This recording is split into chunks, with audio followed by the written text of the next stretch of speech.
Kabir, it's a pleasure to welcome you. Thank you. You work for a great company, McKinsey. A lot of analysis, a lot of strategy. Today you're here to cover technology and sports, the amalgamation of two. Yes. If you don't, disrupt yourself, either as a sports company or technology company trying to, address the sports issue, you're pretty much out of the game. From the other perspective, which is where you sit, how do you see things shaping up? So I see a couple of really disruptive forces, and I think there's actually three different kinds of disruptive forces from technology on sport today. And the first of those is consumption. So the way consumers actually look at media, just this, recently announced, Yahoo Sports is broadcasting the preseason NFL game that's happening in London between Buffalo and Jacksonville. And they're doing it exclusively online. Unless you're in a local market, the only way you can watch it is online. So that's one big force that's changing and disruptive. The second is the way you experience a game in person. If you go to an arena or stadium now, you'll have Wi-Fi, you have screens, you have ordering apps from your phone. It's a really fundamentally different experience. And then the third piece is the way teams are actually managing. So there's real disruptive forces in using information and analytics to get both advantages but also prevent injury. And there's a lot of room to grow in all three of those areas. Earlier I was talking to a fellow panelist of yours. Yeah.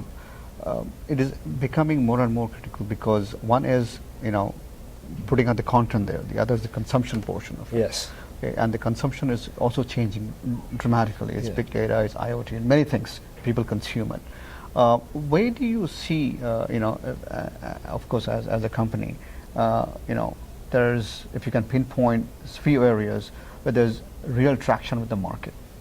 So I think one area of real traction is the use of analytics in communicating about sport. So you'll notice in the way articles are written today, the rise of Grantland, and there's real analytics that are the baseline for how people actually understand sport that never used to exist. There was a lot of commentary, and I think that's actually has traction in the way it's changed sport journalism. It's made things like daily fantasy possible, which is growing like gangbusters. It's it's even sort of seeped into the popular broadcast. So if you look at the way TNT broadcasts the NBA, it's a combination of funny, Shaq, Shaquille O'Neal doing funny things, but then also real intelligent commentary about analytics. So I think that's one area where it's really been, it has traction. And I think there's another real area, which is the use of sensors and IoT as sport tools.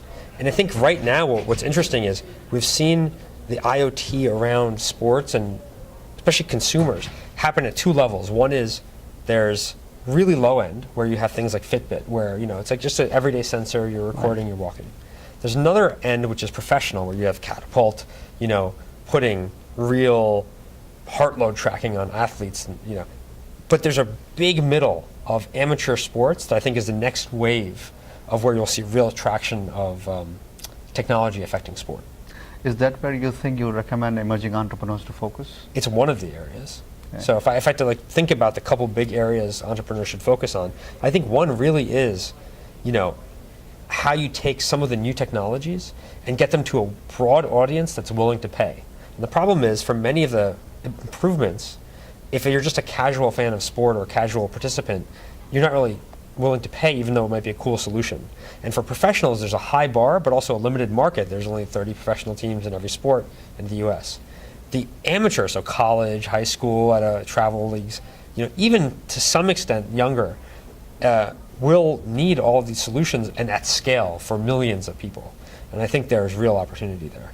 Because when we talk about technology and sports, we always look at big companies, big teams.